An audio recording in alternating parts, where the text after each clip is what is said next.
Hello dear learners. आज आम 10 class Odia medium पिलांकर 10 class poem 10 class English chapter poem the flower school पढ़ा है।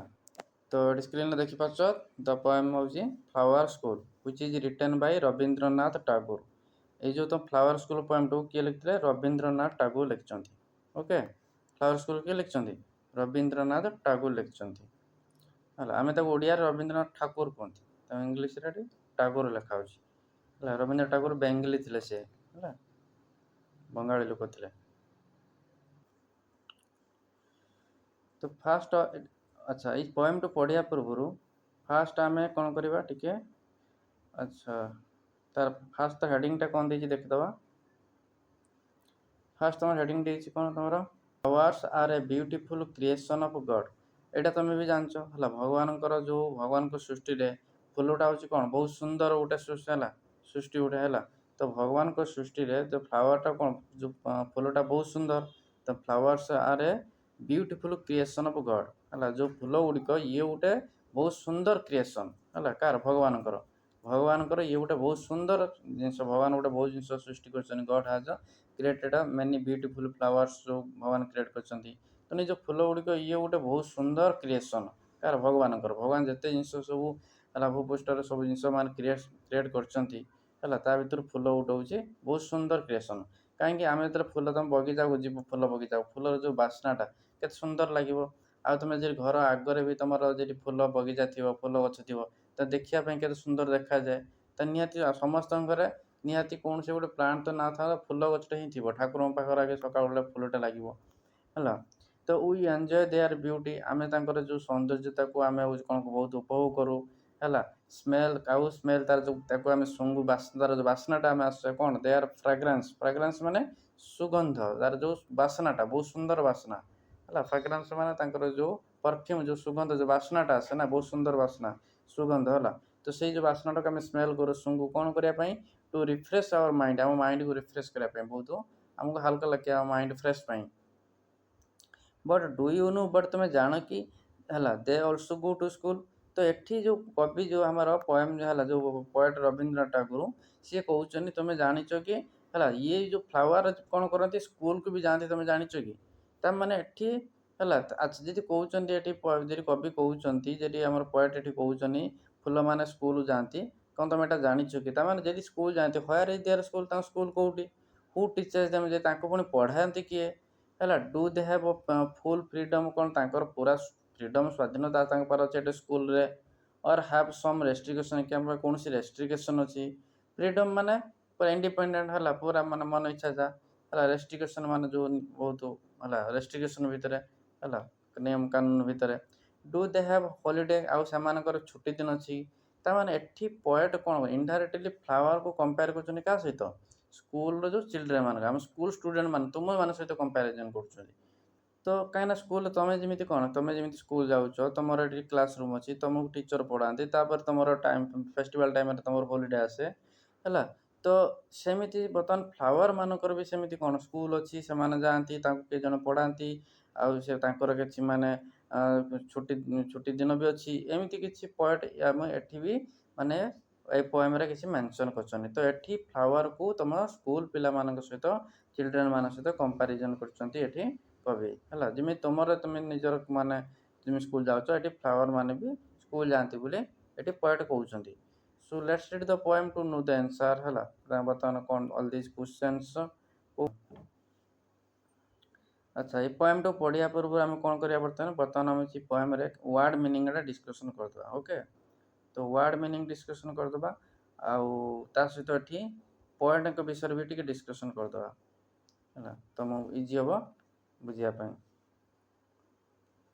तो आगे देख पोएट विषय किसी कहीदे पोएट हूँ रवींद्रनाथ टागोर है जे कि ही वाज बोर्न इन 1861 जन्म होते एंड 1941 डेथ होता।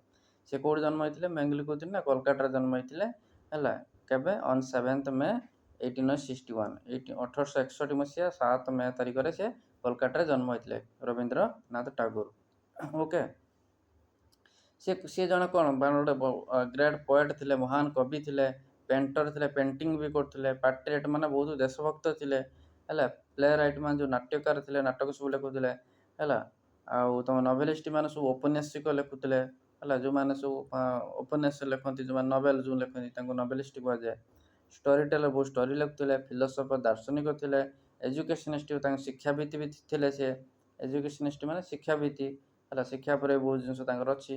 ଦ common theme in is writing is nature. ଆଉ ତାଙ୍କର ଯେଉଁ ରାଇଟିଂରେ ବିଶେଷ କରି ଯେଉଁ କମନ୍ ସାଧାରଣ ଥିମ୍ ଥିଲା କ'ଣ, ନେଚର, ପ୍ରକୃତିକୁ ନେଇକି ସେ ଜିନିଷ ବହୁତ ଜିନିଷ ବି ସେ ଜିନିଷ ମାନେ ତାଙ୍କ ପଏମ୍ ବି ସେ ଲେଖିଛନ୍ତି। ନେଚର ଯେଉଁ ପ୍ରକୃତି ଯେଉଁ ଜିନିଷ left a deep seated impression on him. ଯେଉଁ ପ୍ରକୃତି ତାଙ୍କ ଉପରେ ଗୋଟେ ବହୁତ ବଡ଼ ଇମ୍ପ୍ରେସନ୍, ତାଙ୍କ ଉପରେ ଇଫେକ୍ଟ ପ୍ରଭାବ ପକାଇଛି, ଯେଉଁଦ୍ୱାରା ସେ ନେଚରକୁ ନେଇକି ବହୁତ ହେଲା ରାଇଟିଂସ ବି ତାଙ୍କର ଅଛି। He was enchanted by nature. ସେ ଯେଉଁ ପ୍ରକୃତି ଜିନିଷ ପ୍ରତି ସେ ପୁରା ମୁଗ୍ଧ ହୋଇଯାଇଥିଲେ। ପ୍ରକୃତି ତାଙ୍କୁ ପୁରା ଆଟ୍ରାକ୍ଟ କରିଦେଇଛି ହେଲା। ତ ପ୍ରକୃତି it included a sense of freedom in it. ତାଙ୍କ ଭିତରେ କ'ଣ ହେଇଛି ନା ଇନକ୍ଲୁଡେଡ୍ ହେଇଛି, ମାନେ ତାଙ୍କ ଭିତରେ ଏଇ ଜିନିଷ ଜାଗୃତ ହେଇଛି। ଯେଉଁ ନେଚର ଯେଉଁ ତାଙ୍କ ଭିତରେ ଏକ ପ୍ରକାର ସ୍ୱାଧୀନତାର ସେନ୍ସ ଆଣିଛି ତାଙ୍କ ଭିତରେ। ତ ଇନକ୍ଲୁଡେଡ୍ ମାନେ ତ ଆକ୍ଚୁଆଲି ହେଉଛି ମାନେ ଜିନିଷ ଅନ୍ତର ଭିତରେ ଯେଉଁ ଅନ୍ତର୍ନିହିତ, ଯେଉଁ ଅନ୍ତର ଭିତରେ ତାଙ୍କର ଭର୍ତ୍ତି ହେଇଯାଇଛି ସେନ୍ସ, କି ପ୍ରକାର ଯେଉଁ ସ୍ୱାଧୀନତା ତାଙ୍କ ଭିତରେ ପ୍ରକୃତିକୁ ନେଇକି ହେଲା। ଏନଚାଣ୍ଟେଡ୍ ମାନେ ହେଉଛି ପ୍ରକୃତି ଦ୍ୱାରା ଯେଉଁ ଆକର୍ଷଣିତ ହେଇଯିବା, ପ୍ରକୃତି ତାଙ୍କୁ ବିମୋହିତ କରିଦେଇଥିଲା ପୁରା ହେଲା। It is also the inner voice of is poetry. ଆଉ ଏଇଟା ବି ତାଙ୍କର ଗୋଟେ ହେଲା ଯେଉଁ ପୋଏଟ୍ରିର ହେଲା, ଯେଉଁ ହେଲା କବିତାର ପୋଏଟ୍ରିର ଏଇଟା ହେଉଛି ଆନ୍ତରିକ ସ୍ୱର ଏଇଟା ହେଲା। ତ ତାଙ୍କର ଯେଉଁ ଗୀତାଞ୍ଜଳି ପାଇଁ ସେ ଲିଟରେଚରରେ ନୋବେଲ ପ୍ରାଇଜ୍ ପାଇଥିଲେ। ଆଉ ସେ ଫାଷ୍ଟ ଏସିଆନ୍ ଥିଲେ, ପ୍ରଥମ ଏସିଆନ୍ ଥିଲେ। ଆମର ଯେଉଁ କଣ୍ଟିନେଣ୍ଟ 7 କଣ୍ଟିନେଣ୍ଟ ଅଛି, ତା ଭିତରେ ଆମର ଯେଉଁ ଏସିଆ କଣ୍ଟିନେଣ୍ଟ, ଆମେ ଇଣ୍ଡିଆ ଯାଉଛି ଏସିଆ କଣ୍ଟିନେଣ୍ଟ ଭିତରେ। ତ ସେ ଫାଷ୍ଟ ଏସିଆନ୍ ଥିଲେ ହେଉଛି ହେଲା, ଯିଏକି ଲିଟରେଚର ନୋବେଲ ପ୍ରାଇଜ୍ ପାଇଥିଲେ। କେଉଁଥିରେ, ତାଙ୍କର ଗୀତାଞ୍ଜଳି ହେଲା ବୁକ୍ ପାଇଁ। ଆଉ ସେଥିରେ ସେ ବହୁତ ଗୁଡ଼େ ପୋଏମ୍ ତାଙ୍କର ଥିଲା। ତ 1913ରେ ସେ ପାଇଥିଲେ ପ୍ରାଇଜ୍ଟି। He is also well known for his contribution to art and music. ଆଉ ସେ ବି ବହୁତ ଜଣାଶୁଣା, ୱେଲ୍ ନୋନ୍ ମାନେ ବହୁତ ଫେମସ୍, ତାଙ୍କର ଖ୍ୟାତି ବହୁତ ଫେମସ୍। ସେ କ'ଣ for his contribution to art and music, କଳା ଆଉ ସଙ୍ଗୀତରେ ହେଲା ତାଙ୍କର ଯେଉଁ କଣ୍ଟ୍ରିବ୍ୟୁସନ୍ ଅବଦାନ ଅଛି ସେଥିରେ ବି ସେ ବହୁତ ଜଣାଶୁଣା। ଆଚ୍ଛା, ଇଏ ଥିଲା ତ ଆମର ତୁମ କବିଙ୍କ ବିଷୟରେ, ପୋଏଟ୍ଙ୍କ ବିଷୟରେ ହେଉଛି ହେଲା, ଯେଉଁ ଆମ ପୋଏମ୍ଟି ଯିଏ ଲେଖିଛନ୍ତି ରବୀନ୍ଦ୍ରନାଥ ଟାଗୋର। ତାପରେ ଆମେ ଦେଖିବା, ଆଚ୍ଛା ଏଠି ତାପରେ ଆଚ୍ଛା ଏଠି ପୋଏମ୍ରେ ଆଚ୍ଛା ଏଠି ପୋଏମ୍ର ଯେଉଁ ପୋଏଟ୍ କ'ଣ ଜିନିଷକୁ ଏଠି ମାନେ ଇଏ କରୁଛନ୍ତି, ବେସିକାଲି ଇମ୍ପୋର୍ଟାନ୍ସ କ'ଣ ଦେଇଛନ୍ତି ନା, ଇନ୍ ଦିସ୍ ପୋଏମ୍, ଏଇ ପୋଏମ୍ରେ କ'ଣ ହେଇଛି ନା ତମର ହେଉଛି ପୋଏଟ୍ କ'ଣ କରିଛନ୍ତି ନା, the speaker is Rabindranath Tagore is excitedly watching the monsoon rain and noticing small flowers that have bloomed all over the place। Basically ପୋଏମ୍ରେ କ'ଣ ହେଇଛି ନା, ସ୍ପିକର ଯେ ସେ ବହୁତ ହେଲା ଏକ୍ସାଇଟେଡ଼ଲି ମାନେ ବହୁତ ଆଗ୍ରହର ସହିତ, ବହୁତ ଆନନ୍ଦର ସହିତ ସେ ଦେଖୁଛନ୍ତି କ'ଣ, ଯେଉଁ ମନସୁନ୍, ଯେଉଁ ବର୍ଷା, ମନସୁନ୍ ମାନେ ବର୍ଷା ଯେତେବେଳେ ଆସେ, ତ ରେନ୍ ଯେତେବେଳେ ଆସୁଛି, ଆଉ ନୋଟିସ୍ କରୁଛନ୍ତି ଛୋଟ ଛୋଟ ବର୍ଷା ଋତୁରେ ଯେଉଁ ଫୁଲ ସବୁ ଫୁଟେ ହେଲା, ସବୁ ଦେଖୁଛନ୍ତି। ଦାଟ୍ ହାଭ୍ ବ୍ଲୁମ୍ ମାନେ ଫୁଟିବା, ଫୁଲ ଫୁଟିଛି ଅଲ୍ ଓଭର୍ ଦ ପ୍ଲେସ୍, ସବୁଆଡ଼େ ଫୁଲ ଫୁଟି ସେ ଦେଖୁଛନ୍ତି। He wonders where they had been all the year round. ଆଉ ୱଣ୍ଡର ମାନେ ଯେଉଁ ଆଶ୍ଚର୍ଯ୍ୟ ହେବା, ସେ ଆଶ୍ଚର୍ଯ୍ୟ ଏଇସବୁ ଫୁଲ ଯେଉଁ ହେଲା, ହ୍ୱେୟାର୍ କେଉଁ ଜାଗାରେ, they had been all the year, ବର୍ଷ ସାରା ସେମାନେ କେଉଁଠି ସବୁ ଥିଲେ, ମାନେ ବୁଝିପାରୁଛ, ମାନେ ସଡନ୍ଲି ଯେତେବେଳେ ବର୍ଷାଟା ହେଲା, ଫୁଲଟା ଯେତେବେଳେ ଫୁଟିଲା, ତ କବି ଦେଖିକି ଆଶ୍ଚର୍ଯ୍ୟ ହେଲେ, କହିଲେ ଆରେ ୟା ତ ବର୍ଷା ପୂର୍ବରୁ ତ କାହିଁ ଦେଖାହେଉନଥିଲା। ତେଣୁ ସଡନ୍ଲି ଫୁଲ ଗୁଡ଼ା ସବୁ ଯେଉଁ ଦେଖାଦେଲେ, ତେଣୁ ଫୁଲଟା ସଡନ୍ଲି ମାନେ ଯେଉଁ ତା ପୂର୍ବରୁ ବର୍ତ୍ତମାନ ବର୍ଷା ପୂର୍ବରୁ ଯେଉଁ ଆଉ ଯେଉଁ ତା ପୂର୍ବ ସିଜିନ୍ରେ ଏ ଫୁଲ ଥିଲେ କେଉଁଠି, ସଡନ୍ଲି ଏମିତି ଫୁଟିଲେ ହେଲା। ତ ସେଥିପାଇଁ ବର୍ଷ ସାରା ଥିଲେ କେଉଁଠି ଏମାନେ, ତ କବି ଏଠି ଆଶ୍ଚର୍ଯ୍ୟ ପ୍ରକଟ କରୁଛନ୍ତି। ହି ଇମାଜିନ୍, ସେ କଳ୍ପନା କରୁଛନ୍ତି, they must have been in school just like him. ତାପରେ ସେ ଇମାଜିନ୍ କରୁଛନ୍ତି ସେମାନେ କେଉଁଠି ଥିଲେ ବର୍ଷ ସାରା, ନା ତାଙ୍କ ସ୍କୁଲ ନିଶ୍ଚିତ ସେମାନେ ଥିବେ ହେଲା, ତାଙ୍କ ଭଳିଆ ସେମାନେ ସ୍କୁଲ ବି ଥିବେ ବୋଲି ଏଠି ପୋଏଟ୍ ମାନେ ତାଙ୍କ ଇମାଜିନ୍ କରୁଛନ୍ତି। The speaker wonders why the pretty flowers are so eager to come out and play. ଆଉ ଏଠି ସ୍ପିକର ବି ମାନେ ଆଶ୍ଚର୍ଯ୍ୟ ହେଉଛନ୍ତି ଯେ ଏଇ ଯେଉଁ ପ୍ରେଟି ଫ୍ଲାୱାର୍ସ ମାନେ ଯେଉଁ ଛୋଟ ଛୋଟ ସୁନ୍ଦର ଫୁଲ ହେଲା, ବହୁତ ସୁନ୍ଦର ଫୁଲ, ଆର୍ ସୁ ଇଗ୍ର, ଏମାନେ ଏତେ ଇଚ୍ଛୁକ, ଇଗର ମାନେ ଆଗ୍ରହ, ଇଚ୍ଛା ହେଲା, ଇଗ୍ର ମାନେ ଇଚ୍ଛୁକ, ଆଗ୍ରହ ହେଲା, ସେମାନେ ଏତେ ଆଗ୍ରହ, ଏତେ ଇଚ୍ଛୁକ ଯେ ଟୁ କମ୍ ଆଉଟ୍, ଆସିବା ପାଇଁ, ବାହାରକୁ ଆସିବା ପାଇଁ, ଆଣ୍ଡ ପ୍ଲେ, ଖେଳିବା ପାଇଁ। concludes that they are to need the warmth and love of their mother। ଆଉ ଏଠି କବି କ'ଣ ଏକ୍ସପ୍ରେସ୍ କରୁଛନ୍ତି, କବି ପଏଟ୍ କହୁଛନ୍ତି କନକ୍ଲୁଡ୍ ମାନେ ମାନେ ଯେମିତି କୌଣସି ଜିନିଷ ଆମେ ଲେଖିଲେ ଲାଷ୍ଟକୁ କନକ୍ଲୁଜନ୍ ଥାଏ ନା, ଶେଷ କଥା, ସେମିତି ଏଠି ଯେଉଁ ହେଲା ପଏଟ୍ ଲାଷ୍ଟକୁ କନକ୍ଲୁଡ୍ କରୁଛନ୍ତି, ମାନେ ତାଙ୍କର ହେଲା ଶେଷ ଯେଉଁ ଶେଷରେ ମତ ପ୍ରକାଶ କରିଛନ୍ତି କ'ଣ, ଶେଷରେ ମାନେ କବି କ'ଣ କହିଛନ୍ତି, ହେଲା ଏଠି ସ୍ପିକର କହିଛନ୍ତି କ'ଣ, ସେମାନଙ୍କୁ ବି ଦରକାର କ'ଣ ନା ୱାର୍ମଥ ଆଣ୍ଡ ଲଭ୍, ସେମାନଙ୍କୁ ବି ଭଲ ପାଇବା ଦରକାର ହେଲା, ଅଫ୍ ଦେୟାର ମଦର, ସେମାନଙ୍କ ମଦର ମାଆଙ୍କର ତାଙ୍କୁ ବି ଭଲ ପାଇବା ଦରକାର, କାହାକୁ, ଫୁଲମାନଙ୍କୁ। ଯେମିତି ତାମାନେ ଆମ ଛୋଟ ତମ ଷ୍ଟୁଡେଣ୍ଟମାନଙ୍କୁ, ପିଲାମାନଙ୍କୁ ଯେମିତି ତମ ପ୍ୟାରେଣ୍ଟସ୍ଙ୍କର ଭଲ ପାଇବା ସ୍ନେହ ଦରକାର, ଠିକ୍ ସେମିତି ଫ୍ଲାୱାରମାନଙ୍କୁ ବି ତାଙ୍କ ମଦରମାନଙ୍କର ଭଲ ପାଇବା ଦରକାର ବୋଲି ଏଠି କବି ମାନେ କହୁଛନ୍ତି। କାହିଁକିନା ଏଠି କବି ଏଠି ଯେଉଁ ସ୍ପିକର ଫ୍ଲାୱାରମାନଙ୍କୁ ତମ ଚିଲଡ୍ରେନ୍ ମାନଙ୍କ ସହିତ କମ୍ପାରିଜନ୍ କରୁଛନ୍ତି, ତୁଳନା କରୁଛନ୍ତି। ତ ଚିଲଡ୍ରେନ୍ ମାନଙ୍କ ସହିତ ତୁଳନା କରୁଛନ୍ତି ମାନେ ଯେମିତି ତମ ଚିଲଡ୍ରେନ୍ ମାନେ ସ୍କୁଲ ଯାଉଛ, ଇଏ କରୁଛ, ତମ ସବୁ ପ୍ୟାରେଣ୍ଟସ୍ କେୟାରିଂ ଭିତରେ ରହୁଛ, ସେମିତି ତାଙ୍କୁ ବି ତାଙ୍କ ମା ମାନଙ୍କର ଭଲ ପାଇବା, ପ୍ୟାରେଣ୍ଟସ୍ ମାନଙ୍କର ଭଲ ପାଇବା ବି ଦରକାର ବୋଲି ଏଠି କବି ମତ ପ୍ରକାଶ କରିଛନ୍ତି, ରାଇଟ୍। ତାପରେ ଏଠି ଦେଖ ଏ ପଏମ୍ରେ ଆମେ ୱାର୍ଡ ମିନିଂ ଦେଖିଦେବା, ୱାର୍ଡ ମିନିଂ ଦେଇ ସାରିଲା ପରେ ଲାଷ୍ଟ ଆମେ ପଏମ୍ଟି ପଢ଼ିବା। ଦେଖ ଫାଷ୍ଟ ତମର ୱାର୍ଡ ମିନିଂ ତମର ଅଛି ଫାଷ୍ଟ ରମ୍ବଲ। ଦେଖ ୱାର୍ଡ ମିନିଂ ଏଟା ସବୁ ମୁଖସ୍ଥ କରିଦେବ ହେଲା। ରମ୍ବଲ, ରମ୍ବଲ ମିନିଂ କ'ଣ ନା two make a long deep sound or series of sound. Long ମାନେ ଲମ୍ବା, ଡିପ୍ ସାଉଣ୍ଡ ଗଭୀର ସାଉଣ୍ଡ ଦେବା, ଏଣ୍ଡ ସିରିଜ ଅଫ୍ ସାଉଣ୍ଡ ମାନେ ପୁରା କନଷ୍ଟାଣ୍ଟ ଚାଲିଥିବ, କିଛି ସମୟ ପର୍ଯ୍ୟନ୍ତ ସାଉଣ୍ଡ ଚାଲିଥିବ। ଆଉ ଲଙ୍ଗ ଡିପ୍ ସାଉଣ୍ଡ ମାନେ ବହୁତ ଜୋରରେ ସାଉଣ୍ଡ ହେବ, ରମ୍ବଲ ମାନେ ବହୁତ ଜୋର ସାଉଣ୍ଡ ଆସିବ, ଆଉ ସେଟା ସିରିଜ କିଛି ସମୟ ପର୍ଯ୍ୟନ୍ତ ସାଉଣ୍ଡଟା ଚାଲିଥିବ, ବୁଝିହେଲା। ତାପରେ ଏଟା ହେଲା ୟାର ମିନ୍, ଏଟା ସର ପଡ଼ିବନି, ୟାର ପ୍ରୋନାଉନ୍ସିଏସନ୍ ହେଉଛି ସାୱାର, କ'ଣ ସାୱା, ଆର୍ ବି ଏଠି ତ ଆର୍ ବି ତମେ ସାଇଲେଣ୍ଟ ବି ରହିପାରେ ହେଲା। ତ ବ୍ରିଟିଶ ଆମେରିକାର ପ୍ରୋନାଉନ୍ସିଏସନ୍ ଏଠି ଆର୍ ସାଇଲେଣ୍ଟ ରହିବ, ବଟ୍ ତମେ ଆର୍ କହିପାରିବ, ସାୱାର୍ସ କହିପାରିବ, ଅଦର ସାୱାର୍ସ କହିପାରିବ, ଆର୍ ସାଇଲେଣ୍ଟ ରଖି ସାୱାର୍ସ କହିପାରିବ, ନହେଲେ ସାୱାର୍ସ କହିଲେ ବି ଚଳିବ। ସାୱାର୍ସ ହେଲା, ସାୱାର ମାନେ କ'ଣ ଯେଉଁ ରେନ୍ ହେଲା, ଲାଷ୍ଟିଂ ଏ ସର୍ଟ ଟାଇମ୍, ମାନେ ସାୱାର ମାନେ ଦେଖ ସାୱାର ମାନେ ଯେଉଁ ବର୍ଷାଟା ହେବା ମାନେ ଧୀରେ ଜୋରରେ ବର୍ଷା ହେବା, ବଟ୍ ସେଟା ହେଉଛି ସର୍ଟ ଟାଇମ୍ ପାଇଁ, କିଛି ସମୟ ପାଇଁ ଲାଷ୍ଟିଂ କରିବ, ମାନେ ଆସିବ ସଡନ୍ଲି ଆସିବ ବର୍ଷା ଢାଳିଦେବ ହେଲା, କିଛି ସମୟ ପରେ ପୁଣି ଛାଡ଼ିକି ପଳେଇବ, ତ ସେଇ ଯେଉଁ କିଛି ସମୟ ପାଇଁ ହେଲା ନା ବର୍ଷାଟା ଆସିଲା, ସେଟାକୁ ସାୱାର କହିବା। ତାପରେ ହେଉଛି ମଏଷ୍ଟ ମାନେ ହେଉଛି କ'ଣ ସ୍ଲାଇଟଲି ୱେଟ୍, ସାମାନ୍ୟ ଟିକେ ଉଦା ହେଲା। ତାପରେ ଏଟା ହେଉଛି ହିଥ୍, କ'ଣ ଏଟା ହିଥ୍ ମାନେ କ'ଣ ଗୋଟେ large open area of wild unfarmed land covered with rough grass and other small wild plants. ଗୋଟେ ଲାର୍ଜ ଖୋଲା ଏରିଆ ଥିବ ଯେଉଁଠି ତମର ଅନଫାର୍ମଡ ମାନେ ଯେଉଁ ଜମିଟା ଚାଷ ହୋଇନଥିବ, ଯେଉଁ ମାନେ ହେଲା ଯେଉଁ ହେଲା ଚାଷହୀନ ଜମି ଯେଉଁ ପଡ଼ିଥିବ, ଯେଉଁଥିରେ ବହୁତ ଗ୍ରାସ୍ ଯେଉଁ ଘାସ ଥିବ, ଛୋଟ ଛୋଟ ୱାଇଲ୍ଡ ପ୍ଲାଣ୍ଟ ଜଙ୍ଗଲୀ ମାନେ ସବୁ ପ୍ଲାଣ୍ଟସ୍ ଗଛ ଥିବ ହେଲା, ଯେଉଁ ଜଙ୍ଗଲୀ ଏରିଆ ଭଳିଆ ହେଇଥିବ, ଯେଉଁଠି ତମ ଘର ପାଖ ଦେଖିବ, ମାନେ ଯେଉଁଠି କ'ଣ ଜଙ୍ଗଲୀ ଏରିଆ ଭଳିଆ ହେଇଥିବ, ଘାସ ଫାସ ସବୁ ବହୁତ ଉଠି ଯାଇଥିବ, ସେ ଏରିଆଟା କ'ଣ କୁହନ୍ତି, ହିଥ୍ କୁହନ୍ତି। ବ୍ୟାକ୍ ପାଇପ୍ସ ମାନେ ହେଉଛି, ବ୍ୟାକ୍ ପାଇପ୍ସଟା ଥିଲା ଏକ ପ୍ରକାର ସଙ୍ଗୀତ ହେଲା, ବାଦ୍ୟକାର ମ୍ୟୁଜିକାଲ ଇନଷ୍ଟ୍ରୁମେଣ୍ଟ ହେଲା। ତ ଆଚ୍ଛା ଆହୁରି ବି ଅଛି, ଆଉ ଇନ୍ ୱାଇଲ୍ଡ ଗ୍ଲି ମାନେ ଏଠି କ'ଣ ନା ଭେରି ଏକ୍ସାଇଟେଡ୍ ଆଣ୍ଡ ହାପି, ବହୁତ ଆନନ୍ଦ ହେଲା ଉଲ୍ଲାସରେ, ଇନ୍ ୱାଇଲ୍ଡ ଗ୍ଲି ମାନେ very excited.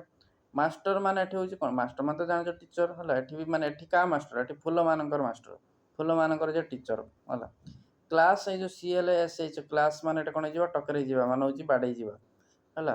Here hit against one another during a storm ହେଲା, ମାନେ ହେଲା ଝଡ଼ ହେବ ହେଲା, ଝଡ଼ ମାନେ କୌଣସି ଏମିତି ଖାଲି କୌଣସି ମାନେ କ୍ଲାସ୍ ହେବା, କ୍ଲାସ୍ର ମିନିଂଟା ହେଉଛି ନେଗେଟିଭ୍ ମିନିଂ ହେଲା। ତୁମେ କାହା ସାଙ୍ଗ ଭିତରେ ଯେ ଝଗଡ଼ା ଲାଗିଯିବ, କୌଣସି ପାର୍ଟି ଯେ ଝଗଡ଼ା ହେଲା ଦୁଇଟା କୌଣସି ପାର୍ଟି ଭିତରେ ହେଲା, କୌଣସି ଦୁଇଟା ଲୋକଙ୍କ ଭିତରେ, ତାଙ୍କର କ'ଣ କ୍ଲାସ୍ କୁହାଯିବ, ମାନେ ଝଗଡ଼ା ହେବା, କାହା ସହିତ ବାଡ଼େଇ ଯିବା ହେଲା, ଏସବୁ ଟକରେଇ ଯିବା, ବାଡ଼େଇ ଯିବା, ତାକୁ କ୍ଲାସ୍ କୁହନ୍ତି ହେଲା। ଏବେ ହିଟ୍ କରିଯିବା ଏଗେନ୍ଷ୍ଟ ୱାନ୍ ଆନାଦର, ଗୋଟେ ଆଉ ଗୋଟେ ଜିନିଷ ସହିତ ହିଟ୍ ହେଇଯିବ, ବାଡ଼େଇ ଯିବ। ଏଠି କ୍ଲାସ୍ ମାନେ ଷ୍ଟର୍ମ ମାନେ କ'ଣ, ମାନେ ଯେତେବେଳେ ବର୍ଷା ହେବ, ଏଠି ଆମେ ଦେଖିପାରିଲେ କିଛି ସାୱାର ଥିଲା, ବର୍ଷା ହେବ ଯେତେବେଳେ ଘଡ଼ଘଡ଼ି ମାରିବ ନା, ଘଡ଼ଘଡ଼ି ମାରିଲେ ଏଠି ଉପରେ କ'ଣ ହେଲା, ସେଇଟା ସବୁ ବାଡ଼େଇ ଯାଏ, ସବୁ ବିଜୁଳି ବାଡ଼େଇକି ସବୁ କ'ଣ ବିଜୁଳି ଚମକି ଆସେ ଆମର ହେଲା।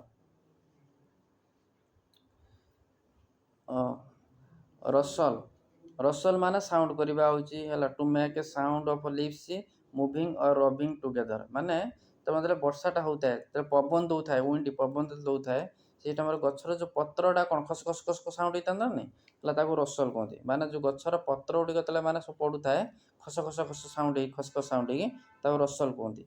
ତାପରେ ନେକ୍ସଟ ହେଉଛି GINT, ୟାର ଧ୍ୟାନ ରଖିବ, ୟାର ଯେଉଁ ଉଚ୍ଚାରଣ ପ୍ରୋନାଉନ୍ସିଏସନ୍ ହେଉଛି ଜାୟାଣ୍ଟ। ଜିଆଣ୍ଟ ପଡ଼ିବନି, କ'ଣ ପଡ଼ିବ?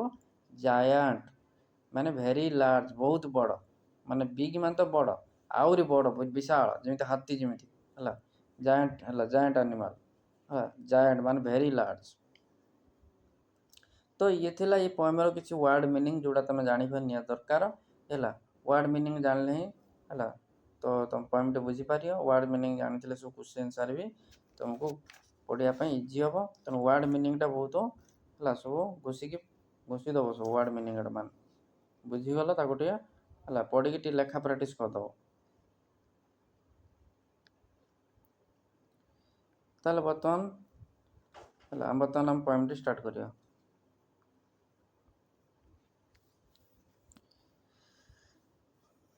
ତ ଏଠି ଫାଷ୍ଟ ଷ୍ଟାଞ୍ଜାରେ କେତେଟା ଷ୍ଟାଞ୍ଜା ଅଛି ତମର?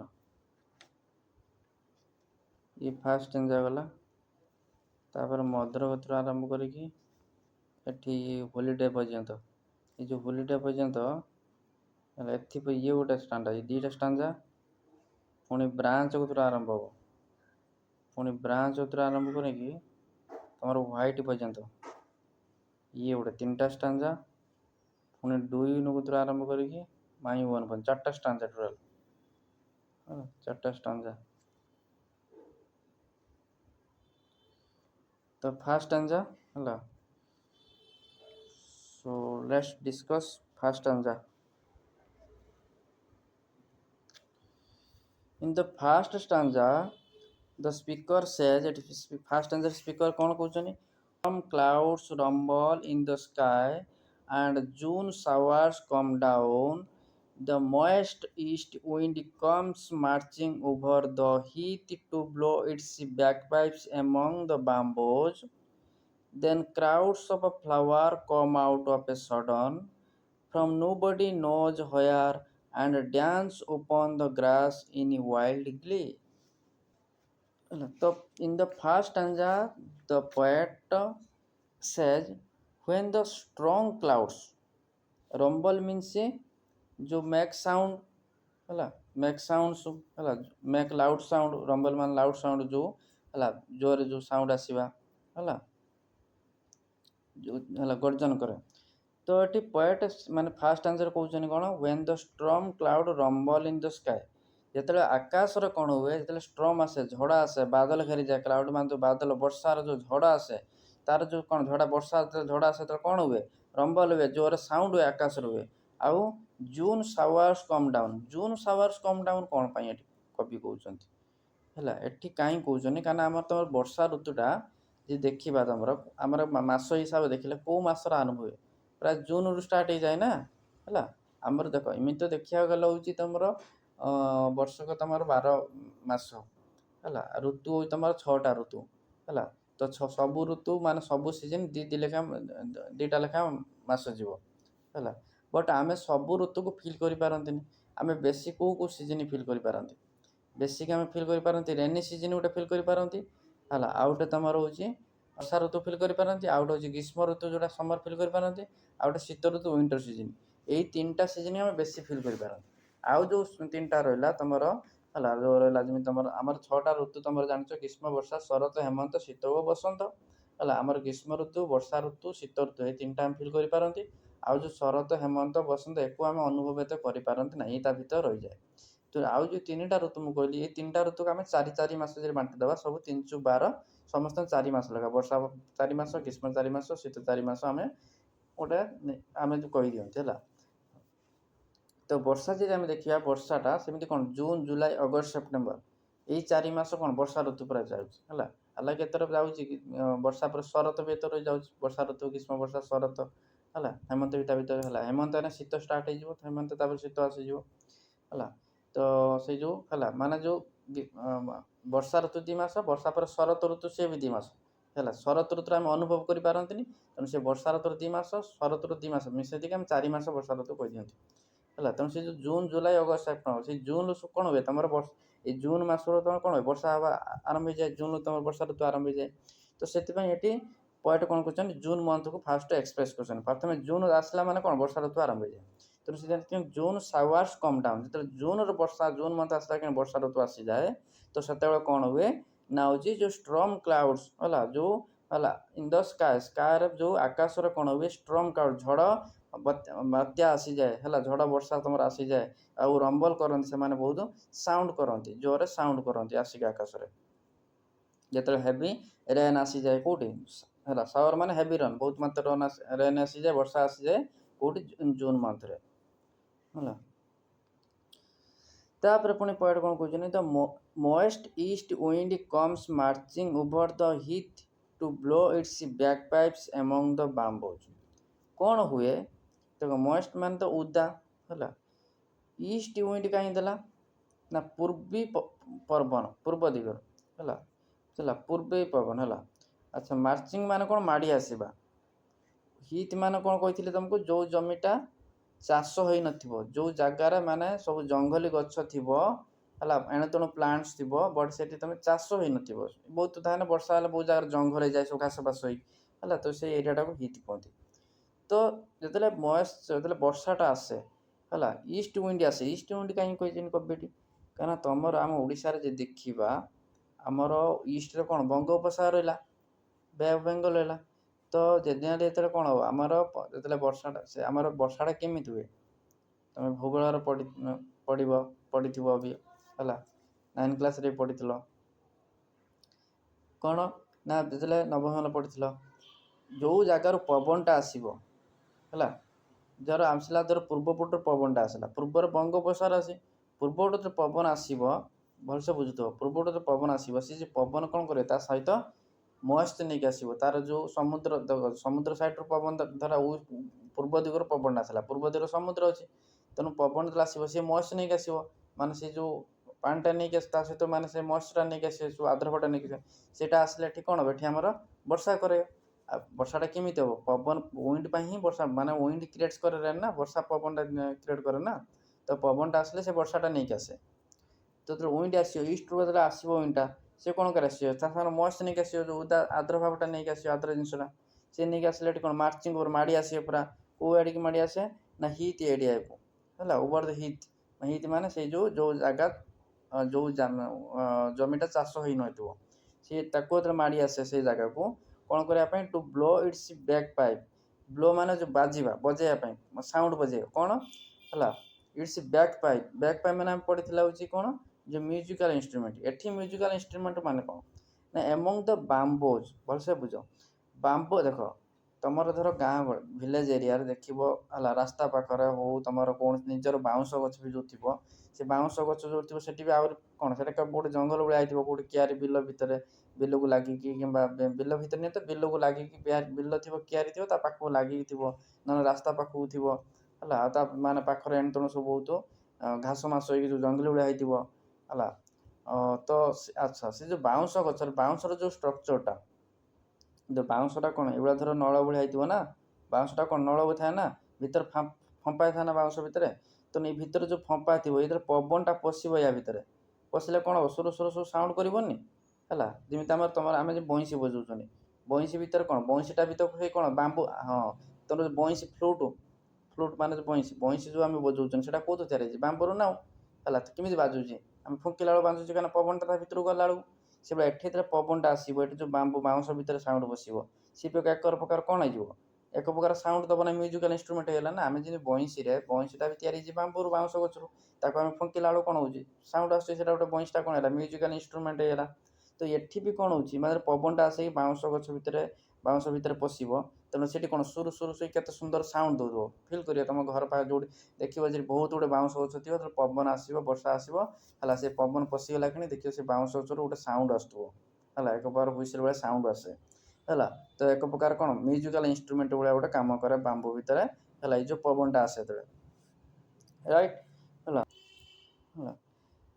ତାମାନେ ଏଠି ଆମେ ଜାଣିଲେ କ'ଣ ହୁଏତ ଯେତେବେଳେ କ'ଣ ହେଉଛି ନା ତୁମର କହିବାକୁ ଚାହୁଁଛନ୍ତି ତାମାନେ କହୁଛନ୍ତି ଯେତେବେଳେ ଯେଉଁ ସାୱାର ଯେତେବେଳେ ହୁଏ ଜୁନ୍ ମାସ ଯେତେବେଳେ ବର୍ଷାଟା ହୁଏ ସେଇ ଟାଇମ୍ରେ କ'ଣ ହୁଏ, କ'ଣ ସେ ଯେଉଁ ଝଡ଼ ବର୍ଷାଟା ଏକ ପ୍ରକାର ଆକାଶରେ କ'ଣ ସାଉଣ୍ଡ କରେ, ଆଉ ଏଇ ଯେଉଁ ପବନ ହେଲା, ଯେଉଁ ପୂର୍ବୀ ପବନ ଯେଉଁ ତା ସାଙ୍ଗରେ ସେ ମଏଷ୍ଟ ନେଇକି ଆସେ, ମଏଷ୍ଟ ନେଇକି ଆସେ ହେଲା, ଯେଉଁ ଯେଉଁ ଚାଷ ହୋଇନଥିବା ଜମି ଉପରେ ତା ଯେତେବେଳେ ଆସେ, ଆଉ ଯେଉଁ ବାମ୍ବ ଗଛ ଥାଏ, ବାଉଁଶ ଗଛ ଗୋଟେ ଥାଏ, ତା ଭିତରେ କ'ଣ ହୋଇଥାଏ, ଏଇ ଯେଉଁ ମାନେ ତାର ଯେଉଁ ପବନ ପ୍ରବାହିତ ହୋଇଯାଏ, ଯାହାଫଳରେ କ'ଣ ହୁଏ, ଏକ ପ୍ରକାର ଗୋଟେ ବାଜା ବାଜିଲା ଭଳି ସାଉଣ୍ଡ ଦେଇଥାଏ ହେଲା। ତାପରେ ନେକ୍ସଟ ଲାଇନରେ କ'ଣ ଅଛି ନା, the crowds of flower come out of a sudden from nobody knows where and dance upon the grass in wild glee। Wild glee माने ମୁଁ କହିଥିଲି ୱାର୍ड ମିନିଂ ରେ କ'ଣ, ବହୁତ ଏକ୍ସାଇଟେଡ୍, ହାପି ମୋମେଣ୍ଟ ହେଲା, ବହୁତ ଏକ୍ସାଇଟେଡ୍। କ୍ରାଉଡ୍ସ ଅଫ୍ ଫ୍ଲାୱାର ମାନେ କ'ଣ, କ୍ରାଉଡ୍ସ ମାନେ ଜାଣିଛ ଯୋଉଠି ଗ୍ରୁପ ହେଲା, ବହୁତ ଯେମିତି ଲୋକମାନେ ବହୁତ ଗହଳି ହେଲେ ଗ୍ରୁପ ହେଲେ ତାକୁ କ'ଣ କ୍ରାଉଡ୍ସ କୁହନ୍ତି ହେଲା। ଫ୍ଲାୱାର ମାନେ ଫୁଲ, ତ ଫୁଲ ମାନଙ୍କର କ୍ରାଉଡ୍ ମାନେ କ'ଣ, ବହୁତ ଗୁଡ଼େ ଫୁଲ, ଏ ଲାର୍ଜ ନମ୍ବର ଅଫ୍ ଫ୍ଲାୱାର୍ସ, ବହୁତ ଗୁଡ଼େ ଫୁଲ ସବୁ କ'ଣ ହୁଏ, କମ୍ ଆଉଟ୍ ସଡନଲି ଆସନ୍ତି ହେଲା, କମ୍ ଆଉଟ୍ ଅଫ୍ ଏ ସଡନ୍ ମାନେ ଯେତେବେଳେ ବର୍ଷା ହୁଏ ଯେଠି ସ୍ପିକର କହୁଛନ୍ତି ଯେତେବେଳେ ମାନେ ଏଇ ଯେତେବେଳେ ମାନେ ତମର ବର୍ଷା ସିଜନ ଆସିଯାଏ, କ'ଣ ହୁଏ, ସଡନଲି କ'ଣ ହୁଏ, ଯେଉଁ ଫୁଲ ଗୁଡ଼ିକ ବହୁତ ମାତ୍ରାରେ ଫୁଲ ଗୁଡ଼ିକ କମ୍ ଆଉଟ୍ ବାହାରକୁ ଆସନ୍ତି ହେଲା। ତ ଏଠି ସ୍ପିକର କହୁଛନ୍ତି କ'ଣ, ଯେଉଁ ଫୁଲ ଗୁଡ଼ିକର ଦ କ୍ରାଉଡ୍ସ ଅଫ୍ ଫ୍ଲାୱାର, ଯେଉଁ ଲାର୍ଜ ନମ୍ବର ଅଫ୍ ଫ୍ଲାୱାର୍ସ, ଯେଉଁ ହେଲା ବହୁତ ଗୁଡ଼ିଏ ଫୁଲ କ'ଣ ଆସନ୍ତି, କମ୍ ଆଉଟ୍ ସଡନଲି ଆସନ୍ତି, from nobody knows where, ଆଉ ମାନେ କେହି ଜାଣିନଥାନ୍ତି, ହୋୟାର କେଉଁ ଜାଗାରୁ ଆସନ୍ତି କେହି ଜାଣିନଥାନ୍ତି, ଆଉ ଆସିକି ଡ୍ୟାନ୍ସ କରନ୍ତି କେଉଁଠି, ଉପନ୍ ଦ ଗ୍ରାସ୍, ଘାସ ଉପରେ, ଇନ୍ ୱାଇଲ୍ଡ ଗ୍ଲି, ବହୁତ ହାପି ଏକ୍ସାଇଟେଡ୍ ହେଇକି ବହୁତ ଆନନ୍ଦରେ ହେଲା, ଆନନ୍ଦ ଓ ରୋମାଞ୍ଚରେ ସବୁଜ ହେଲା ଯେଉଁ ତମର ଗ୍ରାସ୍ ହେଲା, ଯେଉଁ ଘାସ ଉପରେ ସେମାନେ କ'ଣ କରନ୍ତି, ନୃତ୍ୟ କରନ୍ତି। So now let's go to second stanza. In the second stanza the poet says mother, ଦେଖ ଏଠି ମଦର ୱାର୍ଡ ଆସିଲା ହେଲା, ମଦର କମା ଦିଆଯାଇଛି ମାନେ ଏଠି ମଦରକୁ ସମ୍ବୋଧନ କରୁଛନ୍ତି ହେଲା, ଯାହାକୁ ଆମେ କାଗଜରେ ସମ୍ବୋଧନ କରି ଲେଖନ୍ତି ତାକୁ ଲେଖିକି ତାପରେ କମା ଦିଅନ୍ତି, ତ ଏଠି ମଦର କମା ଦିଆଯାଇଛି ମାନେ ଏଠି ହେଲା ହେଲା ପଏଟ କ'ଣ କରୁଛନ୍ତି, ମାନେ ସେ ତାଙ୍କ ମାଆଙ୍କୁ ଡାକୁଛନ୍ତି, ବର୍ତ୍ତମାନ ତାଙ୍କ ନିଜ ମାଆଙ୍କୁ ଡାକି କହୁଛନ୍ତି, ମା I really think the flowers go to school underground. ମୁଁ ରିଏଲି ଭାବୁଛି କ'ଣ ଫ୍ଲାୱାର ମାନେ ଚିନ୍ତା କରେ କ'ଣ, ଯେଉଁ ଫ୍ଲାୱାର ମାନେ ସେମାନେ ସ୍କୁଲ ଯାଆନ୍ତି ଅଣ୍ଡରଗ୍ରାଉଣ୍ଡ, ମାନେ କ'ଣ ବର୍ଷା ପୂର୍ବରୁ ସେମାନେ ଫୁଲ ଗୁଡ଼ା ଦେଖା ହେଇନଥିଲେ, ଯେମିତି ବର୍ଷା ହେଲା ଫୁଲଟା ଫୁଟିଲେ, ତା ମାନେ ତାଙ୍କ କବିଙ୍କ ମନର ଭାବନା ରହୁଛି କ'ଣ, ଅଣ୍ଡରଗ୍ରାଉଣ୍ଡ ମାନେ ଗ୍ରାଉଣ୍ଡ ଭିତରୁ ତ ଫୁଲ ଆସିଲେ ନା, ତାମାନେ ତାଙ୍କ କବି ଭାବୁଛନ୍ତି କ'ଣ, ଏ ଯେଉଁ ଗ୍ରାଉଣ୍ଡ ଭିତରେ ମାଟି ଭିତରେ ତାଙ୍କର ସ୍କୁଲ ଅଛି ଯେଉଁଠି ଫୁଲମାନେ ଯାଆନ୍ତି, ତାମାନେ ମାନେ କ'ଣ ଏବେ ଯେଉଁ ଆସିଲେ ସେମାନେ ବାହାରକୁ ଆସିଲେ, ତା ପୂର୍ବରୁ ସେମାନେ କେଉଁଠି ଥିଲେ, ସ୍କୁଲ ଭିତରେ ଥିଲେ, ଆଉ ଏବେ ବାହାରକୁ ଆସିଲେ ମାନେ କ'ଣ ପାଇଁ ଆସିଲେ, ଖେଳିବା ପାଇଁ ଆସିଲେ। ତାମାନେ କବି ଏଠି ତମକୁ ପିଲାମାନଙ୍କୁ ଫୁଲ ସହ ତୁଳନା କରୁଛନ୍ତି, ତମେ ଯେମିତି ସ୍କୁଲ ଯାଇଥିବ, ସ୍କୁଲ ଭିତରେ ଥିବ, ଭିତରେ ଦେଖା ହେଉନଥିବ କାହାକୁ, ଯେମିତି ଛୁଟି ହେବ ଘଣ୍ଟା ବାଜିବ କ'ଣ ସାଙ୍ଗେ ସାଙ୍ଗେ ଦୌଡ଼ିକି ଆସି ପଳେଇ ଆସିବ, ସେଇଭଳିଆ ଫୁଲ ଗୁଡ଼ିକ ଯେମିତି ବର୍ଷା ହେଲା, ତମର ଯେମିତି ଘଣ୍ଟି ବାଜିଲା, ତାଙ୍କର ଯେମିତି ବର୍ଷା ହେଲା ସାଙ୍ଗେ ସାଙ୍ଗେ ସେମାନେ ବାହାରକୁ ବାହାରି ଆସିଲେ ହେଲା, ଆଉ ତା ପୂର୍ବରୁ ସେମାନେ କେଉଁଠି ଥିଲେ, ଅଣ୍ଡରଗ୍ରାଉଣ୍ଡ ଥିଲେ, ଅଣ୍ଡରଗ୍ରାଉଣ୍ଡର କ'ଣ ତାଙ୍କର ସ୍କୁଲ ଅଛି, ସେ ସ୍କୁଲକୁ ସେମାନେ ଯାଆନ୍ତି, ଏକଥା କବିଙ୍କ ମନରେ ଭାବନା ରାଇଟ୍। ତାପରେ next, they do their lesson with doors shut, ଆଉ ସେମାନେ କ'ଣ କରନ୍ତି, ସେମାନେ ତାଙ୍କର କ'ଣ କରନ୍ତି, ମାନେ ସେଇ ଯେଉଁ ଅଣ୍ଡରଗ୍ରାଉଣ୍ଡ ମାଟି ଭିତରେ ସେମାନେ କ'ଣ କରନ୍ତି, ସେମାନଙ୍କର ତାଙ୍କ ଲେସନ୍ ହେଲା ପାଠ ପଢ଼ନ୍ତି, ୱିଥ୍ ଡୋର୍ ସଟ୍ ମାନେ ଦ୍ୱାରକୁ ବନ୍ଦ କରିଦେବେ, ସଟ୍ ମାନେ ବନ୍ଦ କରିଦେବା, ଡୋର୍ସ ମାନେ ଦ୍ୱାର ହେଲା, ତାଙ୍କର ଯେଉଁ କବାଟ ଦ୍ୱାରକୁ ସେମାନେ ବନ୍ଦ କରିଦେଇକି ସେମାନେ ତାଙ୍କ ପାଠ ପଢ଼ନ୍ତି ମାଟି ଭିତରେ, ଏକଥା କବି କହୁଛନ୍ତି। And if they want to come out to play before it is time, their master makes them stand in a corner. ତାପରେ କବି କ'ଣ କହୁଛନ୍ତି, ଯଦି ସେମାନେ ବାହାରକୁ ଆସିବା ପାଇଁ ଚାହାନ୍ତି ନା, if they want to come out, ଯଦି ସେମାନେ ବାହାରକୁ ଆସିବା ଚାହେଁ ଟୁ ପ୍ଲେ ଖେଳିବା ପାଇଁ, ବିଫୋର୍ ଇଜ୍ ଟାଇମ୍ ସମୟ ହେବା ପୂର୍ବରୁ, ଯେମିତି ତମର ସ୍କୁଲରେ ଯେମିତି ଯାଉଛ, ତମେ ସ୍କୁଲ କ୍ଲାସ୍ ଚାଲିଥିବ, ତମେ ଯେ ମାନେ ବାହାରକୁ ପଳେଇବ, ଯେଠି ଲୁଚିକି ଘରକୁ ପଳେଇଯିବ, ସାର୍ ମାନେ ବାଡ଼େଇବେ ହେଲା। ନେକ୍ସଟ କ୍ଲାସ୍ରେ ଆମେ ତ ଛୋଟବେଳେ ପଢ଼ୁଥିଲୁ ଯେ କିଏ ପିଲା ଲୁଚିକି ପଳେଇ ଯାଆନ୍ତି ସ୍କୁଲ ବେଳେ, ଜଣେ ପିଲା, ତ ନେକ୍ସଟ ଦିନ ଟିଚର ମାନେ ପନିସମେଣ୍ଟ ଦିଅନ୍ତି ହେଲା, ତ ହେଲା, ତ ଏଠି ସେଭଳିଆ କବି କହୁଛନ୍ତି ହେଲା, ଆମକୁ କ'ଣ କରନ୍ତି, ଯେ ମାନେ ବଦମାସ କରିଥିବ ସ୍କୁଲରେ କିମ୍ବା ଟିଚର କ'ଣ ଲୁଚିକି, ଆମର ଛୋଟ ବେଳ ପାଠ ପଢ଼ୁଥିଲୁ ଯେଠି ଆମେ କେହି ସାଙ୍ଗ ପିଲା ଲୁଚିକି ପଳେଇ ଯାଇଥିବେ, ସାର୍ଙ୍କୁ ଜଣାଇ ନଥିବେ, ବେଳେବେଳେ ଗୋଟେ ପିଲା ପଳେଇ ଯାଆନ୍ତି, ଦରଖାସ୍ତ ଆମ ନିୟମ ଅଛି କ'ଣ, ଦରଖାସ୍ତ ଦେଇକି ଯିବା, ଯଦି କେହି ପିଲା ଜଣାଇ ନଥିବେ, ତାହେଲେ ନେକ୍ସଟ ଦିନ କ'ଣ କରନ୍ତି ସାର୍ ମାନେ, ସବୁ ପନିସମେଣ୍ଟ ଦିଅନ୍ତି। ପନିସମେଣ୍ଟ କେମିତି ସବୁ ଦିଅନ୍ତି ନା, ଯେଉଁଠି ଆମେ ସିଧା ହେଇକି ସବୁ ପ୍ରେୟାର କରୁଥିବୁ, ସେଠି ସବୁ କ'ଣ କାହାକୁ ନେଇକି ଆଣ୍ଠେଇ ଦେବେ ସମସ୍ତଙ୍କ ଆଗରେ, କ୍ଲାସରୁମ୍ରେ କାହା ଆଗରେ ଆଣ୍ଠେଇ ଦେବେ, ଛିଡ଼ା କରେଇଦେବେ, ଏମିତି ସବୁ ପନିସମେଣ୍ଟ ଟିଚର ମାନେ ଦିଅନ୍ତି। ଏଠି ଠିକ୍ ସେଇଭଳି ଏକ୍ଜାକ୍ଟଲି ପୋଏଟ୍ କ'ଣ କରୁଛନ୍ତି, ତମ ପିଲାମାନଙ୍କୁ ଚିଲଡ୍ରେନ୍ ମାନଙ୍କୁ ଫୁଲ ସହିତ ତୁଳନା କରୁଛନ୍ତି। ତୁଳନା କରି କହୁଛନ୍ତି କ'ଣ, ତୁଳନା କରି କ'ଣ କହୁଛନ୍ତି ହେଉଛି ତୁଳନା କରି କ'ଣ କହୁଛନ୍ତି, if they want to come out to play before it time, ଯଦି ୟାର ସମୟ ହେବା ପୂର୍ବରୁ ସେମାନେ ବାହାରକୁ ପଳେଇ ଆସନ୍ତି ନା, ଦେୟାର ମାଷ୍ଟର ତାଙ୍କର ଯେଉଁ ମାଲିକ, ଏଠି ଫୁଲର କ'ଣ ଫୁଲ ମାଲିକ, ତାଙ୍କ ତ ଟିଚର ଆଉ କ'ଣ ମାନେ ତାଙ୍କ ମାଲିକ, ତାଙ୍କ ମାଲିକ କ'ଣ କରେ, makes them stand in a corner, ତାକୁ ଗୋଟେ କୋଣରେ ଠିଆ କରାଇ ଦିଅନ୍ତି ହେଲା। ଏକଥା କବି କହୁଛନ୍ତି। When the rains come they have their holiday, ତାପରେ ପୁଣି କବି କହୁଛନ୍ତି, ପଏଟ୍ କ'ଣ ସ୍ପିକର କହୁଛନ୍ତି, ଯେତେବେଳେ ତୁମର ବର୍ଷାଟା ହୁଏ ସେମାନେ କ'ଣ ସେଇଟା ତାଙ୍କର ହୋଲିଡେ ହେଇଯାଏ ହେଲା। ତୁମେ ଯେମିତି ହୋଲିଡେ ହେଲା କିନା ଖୁସିରେ ପଳେଇ ଆସ ହେଲା ହେଲା ତ ହେଲା, ତାଙ୍କର ସେତେବେଳେ ରେନିଟା ଆସିବି ରେନି ସିଜିନ୍ ଆସିଯିବ ନା, ସେତେବେଳେ ତାଙ୍କର ହୋଲିଡେ ହେଇଯାଏ, ସେଥିପାଇଁ ସେ ବାହାରକୁ ସେମାନେ ଆସନ୍ତି, ଯେଉଁଟା ଆମେ ଫୁଲଟା ଫୁଟୁଛି ହେଲା। ତେଣୁ କବି ହେଲା ତାଙ୍କ ମାଆଙ୍କୁ ଡାକିକି ହେଲା, ତାଙ୍କ ମାଆଙ୍କୁ ସେ ଡାକିକି କହୁଛନ୍ତି ହେଲା, ତ ହେଲା ମାଆଙ୍କୁ ଡାକିକି ସେ କହୁଛନ୍ତି ହେଲା କ'ଣ, ଏ ଯେଉଁ ଫ୍ଲାୱାର ମାନେ ସବୁ ସ୍କୁଲ ଯାଆନ୍ତି ହେଲା, ଆଉ ସେମାନେ ତାଙ୍କ ଡୋରକୁ ହେଲା କ'ଣ କରିଦିଅନ୍ତି, ସର୍ଟ କରିଦିଅନ୍ତି ହେଲା। ଦ ଫ୍ଲାୱାର୍ସ କ'ଣ କରନ୍ତି, shut their doors and do their lessons ହେଲା, ଲାଇକ୍ ଚିଲଡ୍ରେନ୍ସ ହେଲା ଏଟ୍ ସ୍କୁଲ, ଯେମିତି ଚିଲଡ୍ରେନ୍ ମାନେ ଯେମିତି କରନ୍ତି ହେଲା। ତାପରେ କହୁଛନ୍ତି ଯଦି ଫ୍ଲାୱାର ମାନେ ଇଚ୍ଛା କରନ୍ତି ବାହାରକୁ ଆସେ ଖେଳିବା ପାଇଁ ହେଲା ହେଲା, ତାଙ୍କ ଟାଇମ୍ ହେବା ପୂର୍ବରୁ ହେଲା, ତାପରେ ତାଙ୍କ ମାଲିକ ଗୋଟେ କୋଣରେ ଛିଡ଼ା କରାଇ ଦିଏ ହେଲା। ଆଉ ଯେମିତି ବର୍ଷା ସିଜିନ୍ ଆରମ୍ଭ ହେବ, ତାହେଲେ ସେମାନେ କ'ଣ କରନ୍ତି, ତାଙ୍କ ହୋଲିଡେକୁ ଏନ୍ଜୟ କରନ୍ତି, ହୋଲିଡେ ଟାଇମ୍ରେ ସେମାନେ ଆସନ୍ତି ବାହାର ଆସିକି ଖେଳନ୍ତି।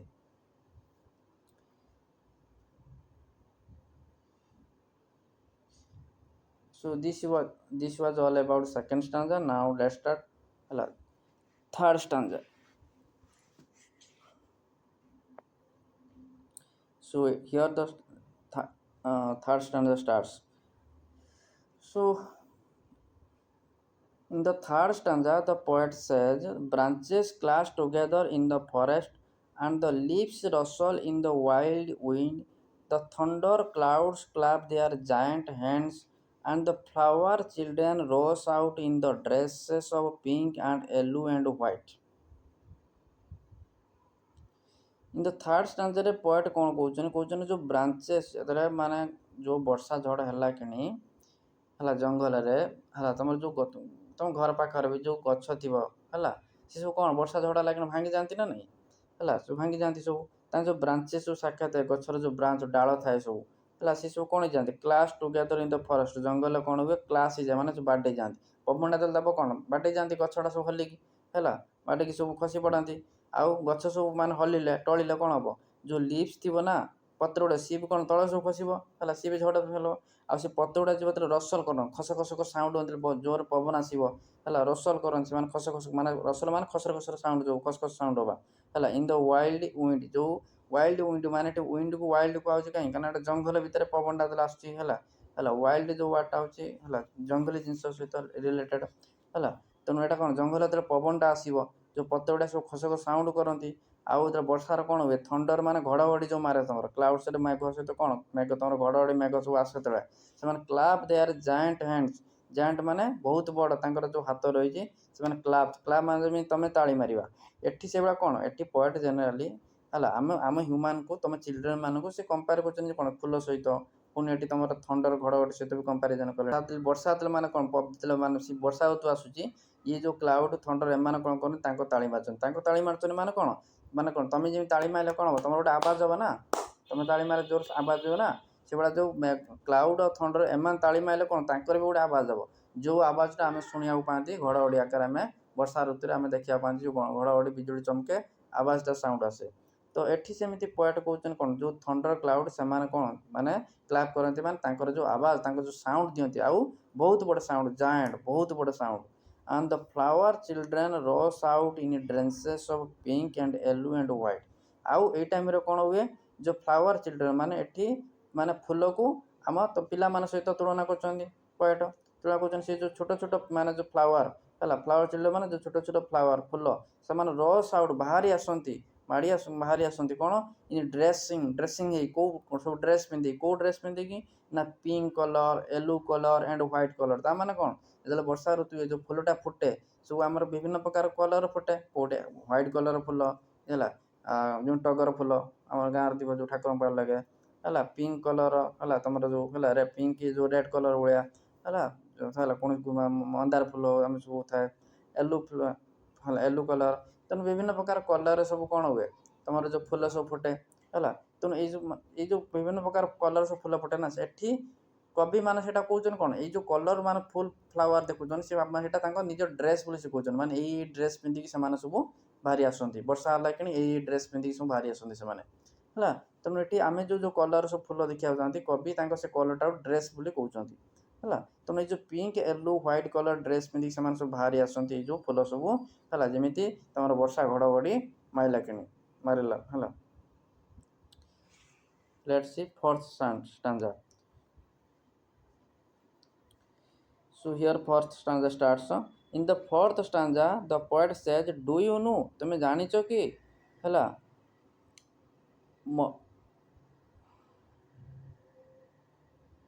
अच्छा एठी जो पोएट कौन कहते मदर आम देखले ना पूर्व ये माँ को से कहते है माँ को कहते माँ तुम्हें जानीच कि their home is in the sky तुम जानीच कि जो फूल गुड़िक घर हूँ आकाशर अच्छी when the stars where the stars are जोटी सब तारा मान अच्छा आकाशर कौन तारा अच्छा जोटी तारा मान अच्छा से भी घर बोली माने एठी कवि माँ को कहते निज माँ को कहते माँ तुम्हें जानीच कि फूल गुड़िकर घर है कौटी आकाशरे आकाशर कौन था स्टार्स मान था तो ये poet ask is mother if she knows that the home of this flowers children is in the star sky तापर कहते have not you seen how eager they are to get there तुम्हें देखिन केते eager माने आग्रह इच्छुक केते से इच्छुक they are to get there से जावाई कौटी घर को आकाश को जावाई केते से इच्छुक तुम्हें देखिन कि एक पोएट कौन मदर को पचार डोंट यू नो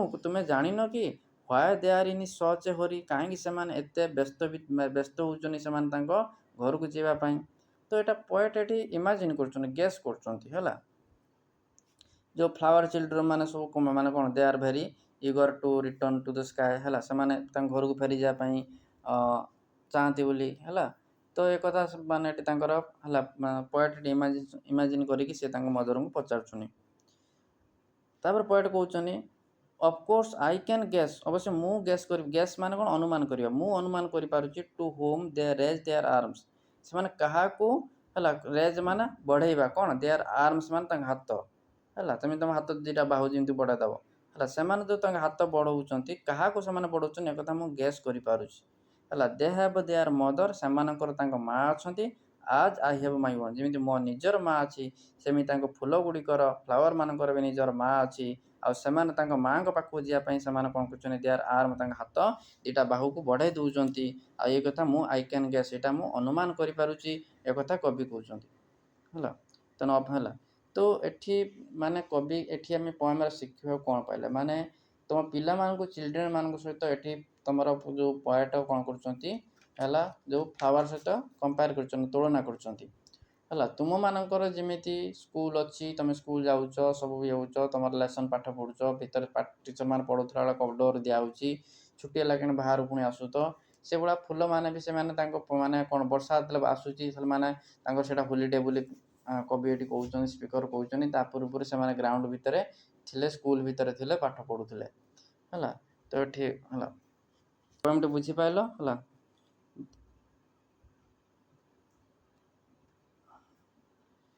तो है पोएम देखी तो भल भाव आउ थे पढ़ीदेव है वर्ड मीनिंग स्पेलिंग भी भल भाव पढ़ीदेव है तो नेक्स्ट क्लास आम क्वेश्चन एंड आंसर डिस्कशन करवा है तो नेक्स्ट क्लास आम क्वेश्चन एंड आंसर डिस्कशन करवा है तो बहुत क्वेश्चन आंसर बहुत इजी देखो फास्ट हूँ what is the poem about question अच्छी what is the poem about पोएमटा क्या विषय ना the poem is about the flower children है जो फूल गुड़िक विषय ना फ्लावर चिल्ड्रेन चैप्टर ना तो ही ना है चैप्टर ना ही तो तुम थी कौन फ्लावर स्कूल है तो एठी आम है जो आठी फ्लावर को चिल्ड्रेन सहित कंपारिजन कर the poem is about flower children कही पार है फ्लावर विषय what rumbles in the sky केते इजी क्वेश्चन व्हाट रंबल्स ये पढ़े कौन रंबल करे कौन साउंड करे है फास्ट तुम ये जो कौन स्ट्रम क्लाउड कौन स्ट्रम क्लाउड्स रंबल द है स्ट्रम clouds rumble in the sky one line answer है कौन मान स्काई रंबल करे ना स्ट्रम क्लाउड्स